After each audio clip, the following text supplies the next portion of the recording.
الله د پیغمبر فرمان دی چې څوک د فرض مانځه نه وروستو لس ځلې سبحان الله ووایي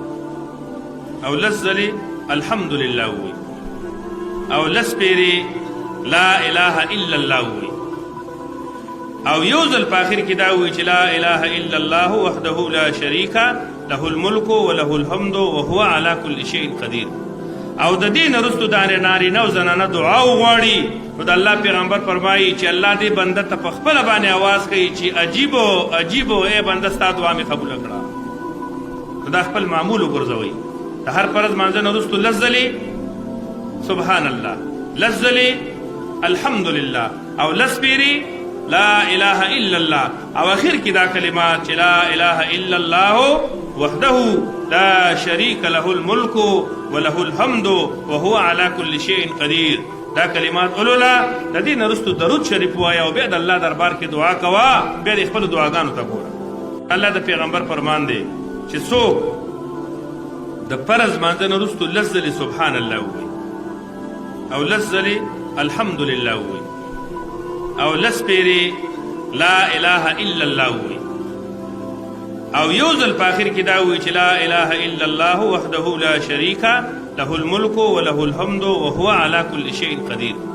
او د دې نه وروستو د نارینه او زنانه دعا وغواړي نو د الله پیغمبر فرمایي چې الله دې بنده ته په خپله باندې آواز کوي چې عجیبو عجیبو ای بنده ستا دعا مې قبوله کړه نو دا خپل معمول وګرځوئ د هر فرض مانځه نه وروستو لس ځلې سبحان الله لس ځلې الحمدلله او لس پیرې لا اله الا الله او اخر کې دا کلمات چې لا اله الا الله وحده لا شريك له الملك وله الحمد وهو على كل شيء قدير دا کلمات اولولا د دې نه وروستو درود شریف وایه او بیا د الله دربار کې دعا کوه بیا د خپلو دعاګانو ته ګوره الله د پیغمبر فرمان دی چې څوک د فرض مانځه نه وروستو لس ځلې سبحان الله ووایي او لس ځلې الحمدلله ووایي او لس پیرې لا اله الا الله ووایي او یو ځل په آخر کې دا ووایي چې لا اله الا الله وحده لا شریک له الملک وله الحمد وهو على كل شيء قدیر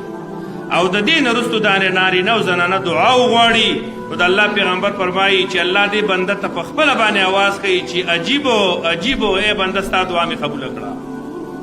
نو دا خپل معمول وګرځوئ د هر فرض مانځه نه وروستو لس ځلې سبحان الله لس ځلې الحمدلله او لس پیرې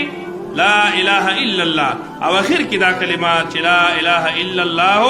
وحده لا شريك له الملك